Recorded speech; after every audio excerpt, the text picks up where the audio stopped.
शिखा की मां साधना जी को अपनी समधन के मुंह से ताने भरी बातें सुनकर गुस्सा तो बहुत आया, लेकिन बेटी की सास को कुछ कह दिया तो बाद में बेटी को ही परेशानी होगी।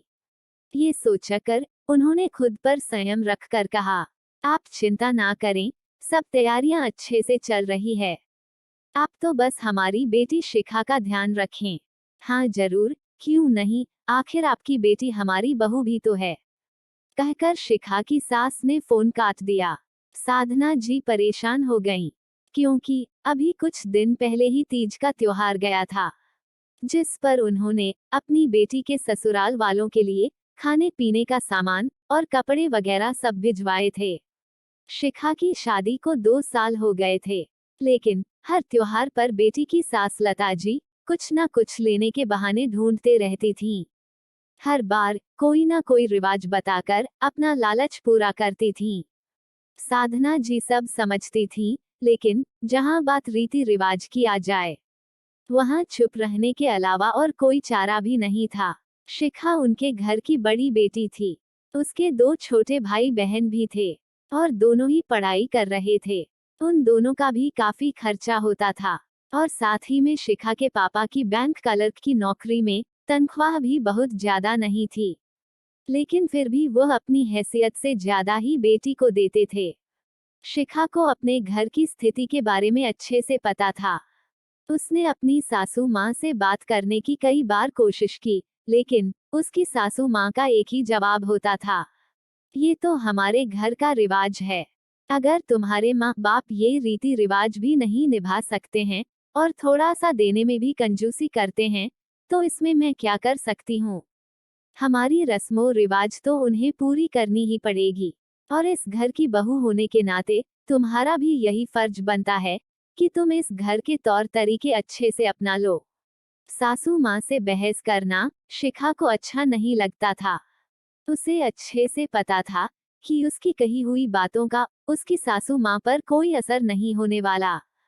कई बार उसने अपने पति लोकेश से भी बात करने की कोशिश की, लेकिन कोई फायदा नहीं हुआ, क्योंकि इस मामले में जब भी लोकेश अपनी माँ से बात करता तो घर में बवाल आ जाता।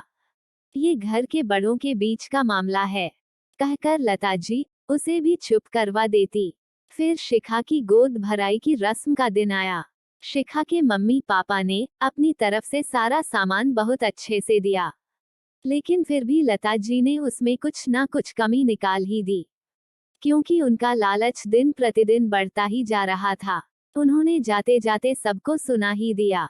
इस बार तो हुआ सो हुआ, मैं कुछ नहीं कहूंगी, लेकिन बच्चे के होने पर तो कम से कम हमारा मान सम्मान अच्छे से कर देना, और जो भी लाना हमारे रीति रिवाजों को ध्यान में रखकर ही लाना। ये बात सुनकर शिखा के घर वालों को बहुत गुस्सा आया, लेकिन हंसी खुशी का माहौल ना बिगड़े इसलिए सब चुप ही रहे, क्योंकि लता जी की आदत से अब सब वाकिफ हो चुके थे। धीरे धीरे वक्त गुजरता गया। शिखा ने एक प्यारी सी बच्ची को जन्म दिया। सारी रस्में अच्छे से निभाई गई। फिर घर में शिखा की नंद अनु की शादी की बात चलने लगी, और देखते देखते अनु का रिश्ता पक्का हो गया। सगाई के बाद जल्दी शादी का मुहूर्त निकल गया। घर में शादी की तैयारी जोर शोर से चलने लगी। सब रस्मों रिवाजों के अनुसार शादी निपटाई गई। एक दिन अनु की सासू माँ अनु के घर मिलने आई। शिखा और लता जी ने उनका खूब अच्छे से स्वागत किया। धीरे धीरे बातें होने लगी।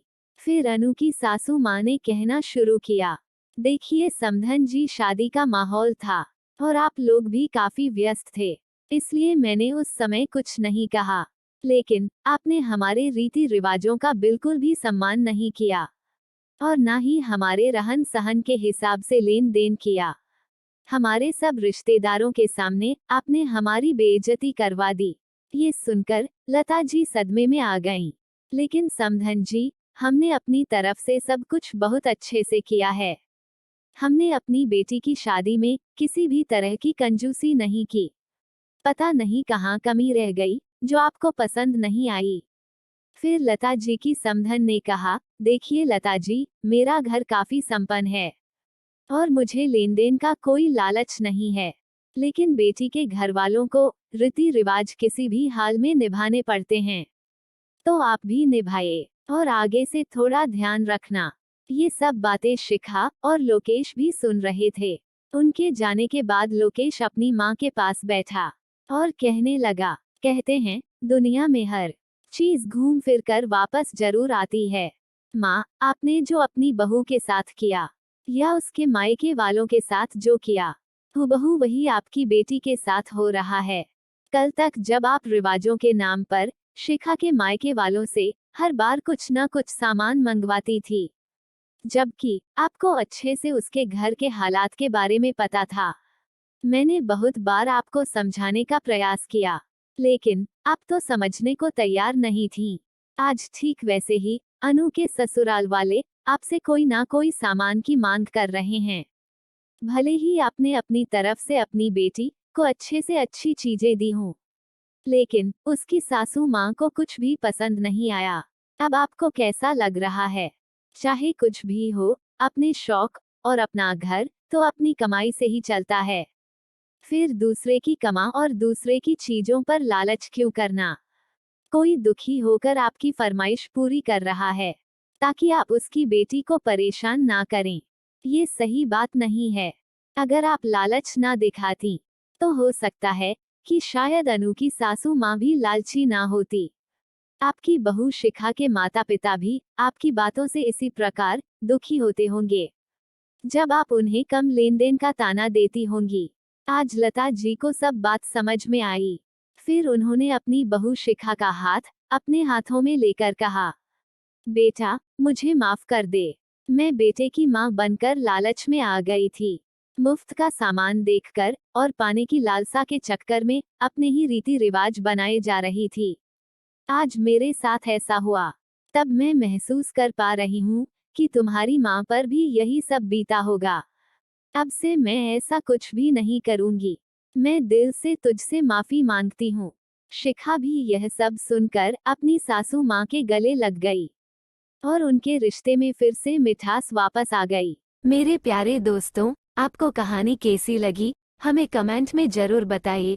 कहानी अच्छी लगे तो कहानी को लाइक कीजिए, शेयर कीजिए और चैनल को सब्सक्राइब करना ना भूले। कहानी सुनने के लिए आपका बहुत बहुत धन्यवाद।